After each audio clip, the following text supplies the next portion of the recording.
Ah, World of Warcraft, or WoW as gamers know it, one of the most iconic and successful MMOs of all time, Blizzard's prize-winning pony. What a journey this game has seen over the years, going from most beloved to most hated in some eyes. Whilst today it has recovered some popularity in the last two expansions, 8 years ago saw the beginning of a drop in popularity for the retail version of the game. The expansion Battle for Azeroth in 2018 had a generally Champion, Azeroth needs our help. unfavourable response following the success of Legion in 2016, and then in 2020, Shadowlands was even worse. Blizzard also faced backlash in 2021 following the ousting of female employees being harassed and bullied by male employees, facing sexism every day at work. During this time, however, there was a saving grace for the game, WoW Classic. Released in 2019, this saw the game return to its original state from way back in 2004. One has to wonder, why was a 15-year-old archaic game so widely hailed and rejoiced? Myself being one of the rejoicers, I'd like to give my take on how WoW Classic has stayed so fresh over the last 6 years, and will hopefully continue to do so. Let's start at the beginning. It's 2004, and the relatively small company of 400 people, Blizzard, releases World of Warcraft, a game following the story of their previous Warcraft games, but on a whole different level. Players can explore the world Azeroth, leveling up as an adventurer of their choosing, alongside their friends, and thousands of others. It's a hit success, and Blizzard has to quadruple their staff to 1,600 to keep up with the maintenance of the game in the following years, as well as working on its next expansion, The Burning Crusade, releasing in 2007. The players loved the game in its original state, so much so that private servers that kept the game as it was were in use as early as 2008. The game would see many expansions over the next 15 years, each one changing the fundamentals of the game and adding new content. As the game grew farther and farther from its original state, a nostalgia grew for the simpler times, and a desire to return to them grew. Private servers grew in popularity, and I myself was one such criminal, engaging in playing a private server in 2016. Blizzard would stamp these out when they chose to, claiming pirating of their content was illegal. The players cried out to their omnipotent developers, "Please make us a legal version then."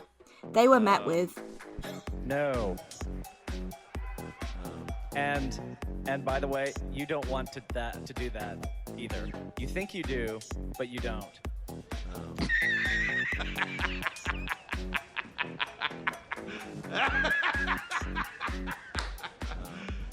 You serious? Literally 1 year later, we hear you. We have the announcement of the development of Classic servers. I think Blizzard was pretty skeptical of Classic's potential success at this point, and also a little bit nervous.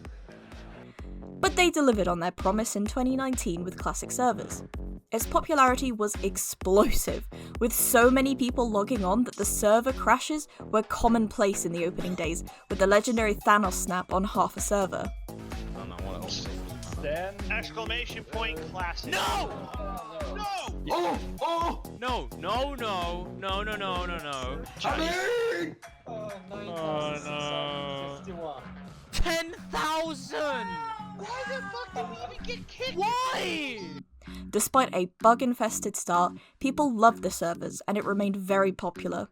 But as time went on and phases released, people wondered what would happen when the game had fully released. What would become of it?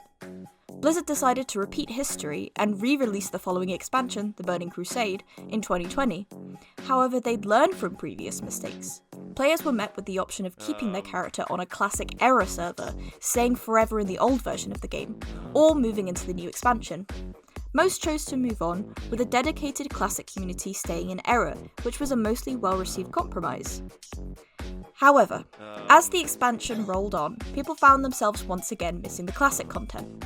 Some enjoyed the difficulty of the game and wanted to take it to the next level, and thus the community created the hardcore mode, a self-made challenge where if your character died, which usually happens a fair amount in the primary game loop, you had to delete the character and start again. Dude, I'm done. I actually just think I'm done playing WoW. I clearly can't do it. I'm done. I can't do it. A few streamers picked this challenge mode up, and the era servers were suddenly swarming with players again, eager to try the challenge. 1-4 away. Oh! No! This gave the game a new lease on life. The same, but different enough to keep players engaged. The end goal being a raid, with players normally dying multiple times throughout a raid. It was the ultimate achievement.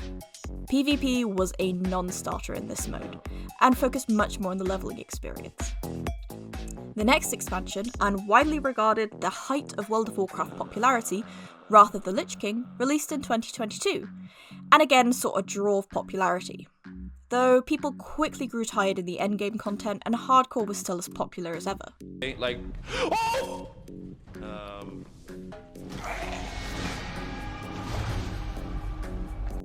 This is when Blizzard cottoned on, and in 2023 announced the release of official hardcore servers. No longer was this a community-driven choice. If you died, you were unable to revive. It was real. The people once again rejoiced. Blizzard had been thinking at this point about the longevity of Classic, and how to keep it fresh. With hardcore servers being released, they also brought in a new game mode for Classic named Season of Discovery. The same game, but different. New abilities to find throughout the world to power up your character, and raids at low level? This was never seen before, and very popular in Phase 1. As the phases went on for SOD, however, balancing issues became terrible, and in its current form, PvP is a bit of a shambles, being quite honest. The following year, 2024, saw the release of Cataclysm, a breaking point for the community. This was seen as the death of WoW Classic as we knew it, with such a huge overhaul of basic mechanics that some no longer regarded it as Classic. The original trilogy of expansions was sacred, and the only respected parts of the game for the true purists. Blizzard saw this, and saw the growing dissatisfaction with SOD, and the staleness of frozen era servers, and at the end of last year, they released anniversary servers, restarting the cycle of re-releasing classic servers from fresh. This has been very popular this year, and we'll see TBC returning at the end of this year. Cataclysm will also be rolling into Mists of Pandaria, another expansion of mixed opinions. This is where the game currently sits, so let's look at how it's kept so popular throughout this history. Firstly, the game itself. For a game from 2004, it's surprisingly well built and has incredible replayability. When you make a character, the race and class both greatly change your leveling experience, and beyond that, choosing where to go in Azeroth will also vary your experience. It means you can pick up the game time and time again and have a new and interesting experience each time.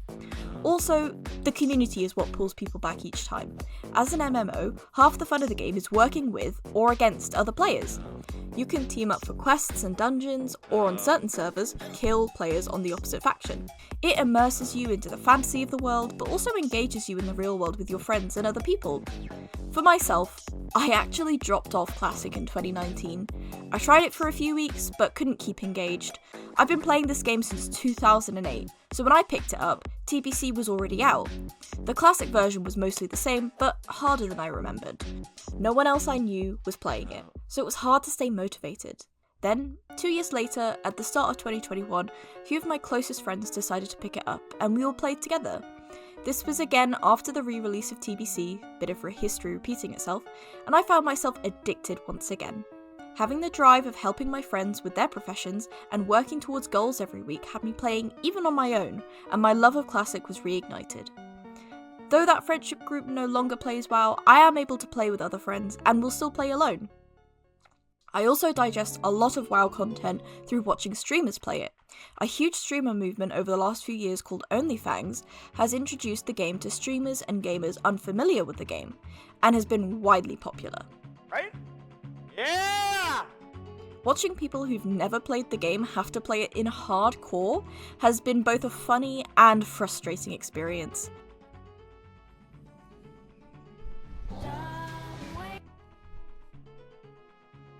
The fake streamer drama has kept people engaged and keeps the game relevant.